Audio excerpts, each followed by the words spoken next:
Hello everyone. तो चलिए आज हम पढ़ते हैं what are variables in Python. तो स्वागत है आप सभी का श्रीदेवी क्लासेस में। चलिए हम हमारे एडिटर वीएस कोड में चलते हैं और समझते हैं लाइव एग्जांपल के साथ वेरिएबल्स को। चलते हैं वीएस कोड में।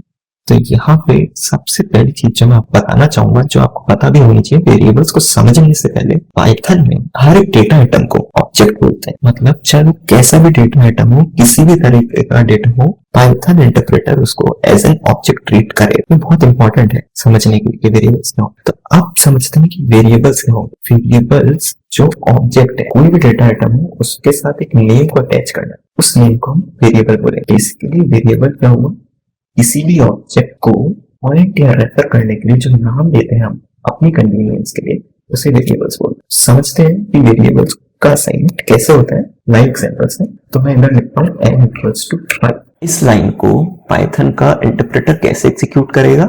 सबसे पहले 5 एक डेटा आइटम है, एक ऑब्जेक्ट है। तो वो क्या करेगा, हमारी जो कंप्यूटर की मेमोरी है उसमें इस डेटा आइटम को एक स्पेस एलोकेट कर देगा। तो बेसिकली होगा क्या, मानो ये एक कंप्यूटर की मेमोरी लोकेशन है, इधर उसने 5 को डाल दिया इस जगह। अब होगा क्या, n इक्वल्स टू 5 क्या कर रहा है, n अब इस जो हमारा जो मेमोरी लोकेशन है उसको पॉइंट करेगा। तो अब बेसिकली हुआ क्या, अगर हम n को भी प्रिंट कराएंगे तो 5 भी प्रिंट करेगा। तो इससे कहते हैं हम वेरिएबल असाइनमेंट। तो सबसे पहले हम क्या करते हैं, एक बार n को प्रिंट करा के देख लेते हैं और देख लेते हैं क्या ये सच्ची में 5 को पॉइंट कर रहा है या नहीं कर रहा। तो हमने प्रिंट n किया और मैं यहाँ पे इसको चलाता हूँ प्रोग्राम को। तो एज यू कैन सी 5 यहाँ पे प्रिंट हो गया। तो एक्चुअली में n इसको पॉइंट कर रहा है। एक और चीज जो मैं आपको बताना चाहूंगा, ऑल्दो अभी हमने अलग अलग डेटा टाइप्स के बारे में पढ़ा नहीं है, जैसे कि इंटीजर्स हो गए, फ्लोट्स हो गए, स्ट्रिंग्स हो गए, बट जितने भी ऑब्जेक्ट्स है ना उसका कोई ना कोई टाइप या क्लास होता है। तो फॉर एग्जाम्पल यहाँ पे जो 5 है ये एक इंटीजर क्लास को बिलोंग करता है। तो ये भी हम चेक कर सकते हैं। पाइथन का एक और इनबिल्ट फंक्शन होता है जिसको बोलते हैं टाइप। और अगर हम टाइप ऑफ 5 करें और इसको मैं प्रिंट करा के देखता हूँ, तो हम प्रिंट कर देते हैं क्या, टाइप ऑफ 5। अब मैं इसको प्रिंट करता हूँ तो एज यू कैन सी ये क्या है, एक इंटीजर क्लास का ऑब्जेक्ट। तो अब जो पाइथन में एक मेजर डिफरेंस है दूसरी लैंग्वेजेस से, वो ये है कि हम जब भी वेरिएबल असाइन करते हैं तो हम वेरिएबल का टाइप पहले से डिफाइन नहीं करते। बहुत सारी लैंग्वेजेस में हमें पहले ही डिफाइन करना पड़ता है कि ये वेरिएबल सिर्फ एक पर्टिकुलर टाइप का ऑब्जेक्ट ही होल्ड कर सकता है। मेरा कहने का क्या मतलब है, अभी मैंने n इक्वल्स टू 5 किया तो n 5 को पॉइंट कर रहा है। अब मैं क्या करता हूँ, n इक्वल्स टू हेलो कर देता हूँ और अब मैं वापस इसको प्रिंट कराता हूँ। तो आप देखेंगे इस बार हेलो प्रिंट हुआ। तो इससे हमें क्या पता लग रहा है कि जो पाइथन में है हमें प्री डिफाइन नहीं करना पड़ता कि वेरिएबल किस तरह का डेटा होल्ड करेगा।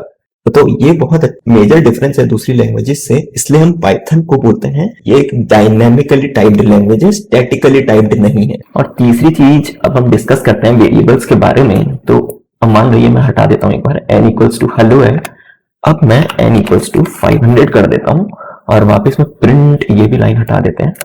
अब मैं प्रिंट कराता हूँ तो एज यू कैन सी अभी n 500 हो चुका है। तो अब हुआ क्या इस पूरे प्रोसेस में, ये हम समझने की कोशिश करते हैं, इसको अच्छे से देखिएगा।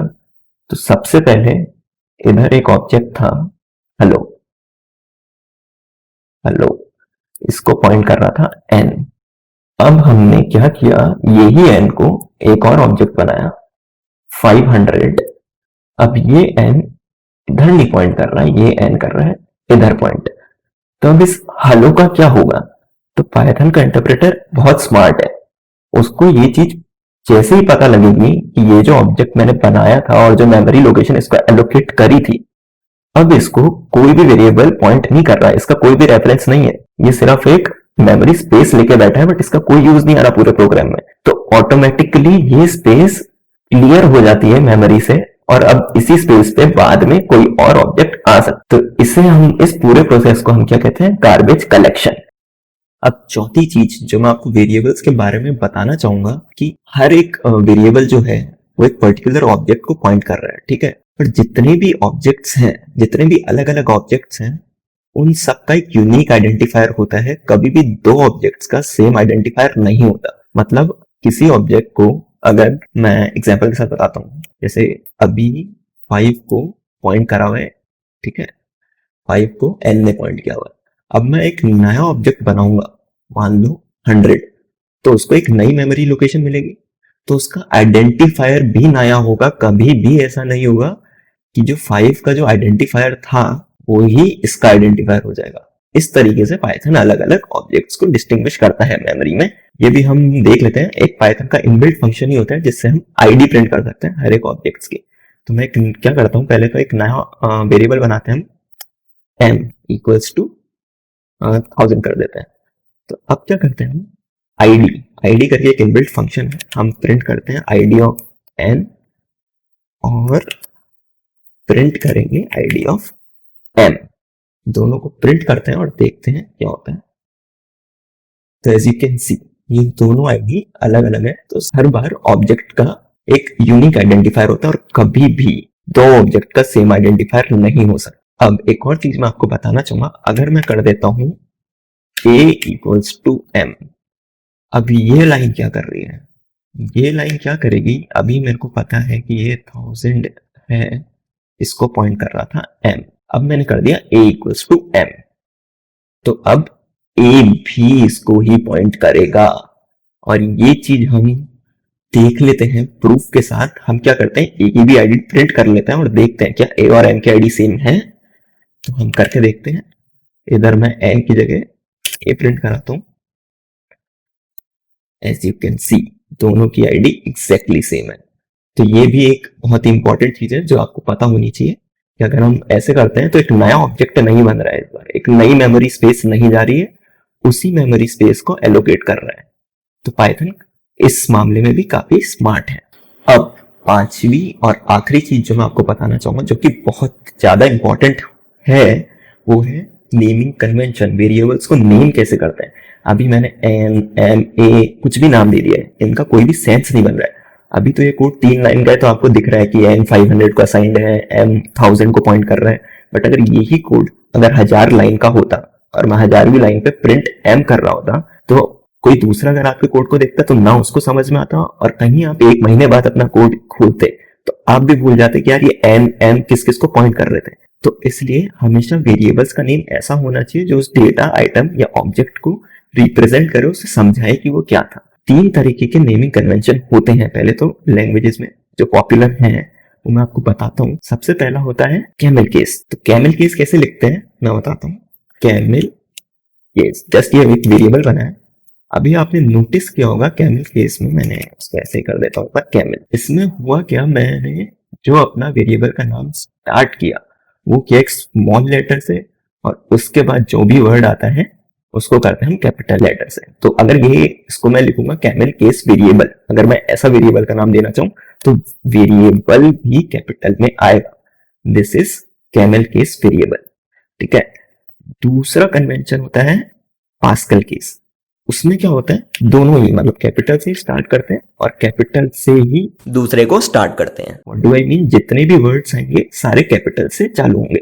तो अगर मेरे को पास्कल केस वेरिएबल करना होता तो मैं इसको करूंगा यू, और इसको भी दे देते हैं ऐसे पास्कल। तीसरा नेमिंग कन्वेंशन होता है स्नेक केस। इसमें क्या होता है, हर एक वर्ड जो होता है नाम में उसको हम अंडरस्कोर से सेपरेट करेंगे। तो स्नेक केस वेरिएबल यू। अब पाइथन की जो नेमिंग कन्वेंशन है जिसको बोलते हैं PEP8 या PEP8, वो रिकमेंड करती है, अभी हमने फंक्शंस क्लासेस इन सब के बारे में नहीं पढ़ा है, बट जस्ट फॉर इंफॉर्मेशन मैं बता रहा हूँ, फंक्शंस और वेरिएबल्स के नेम उसके लिए हम यूज करते हैं स्नेक केस नेमिंग कन्वेंशन, मतलब सब कुछ अंडरस्कोर से।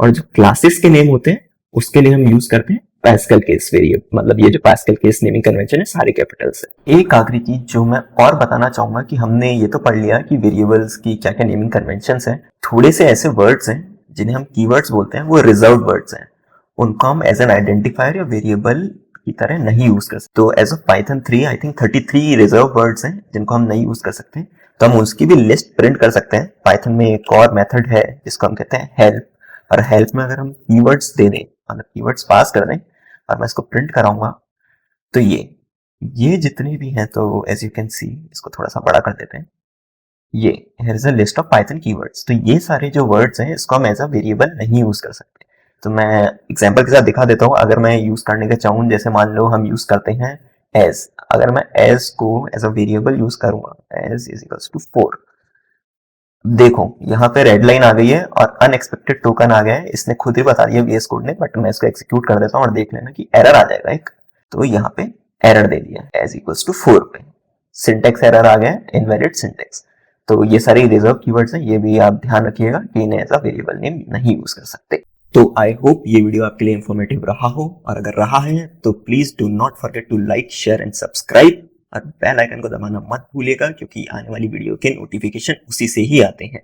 तो हम आगे की वीडियोस में पढ़ेंगे अलग अलग डेटा टाइप्स के बारे में। तो थैंक यू फॉर वॉचिंग, मिलते हैं नेक्स्ट वीडियो में।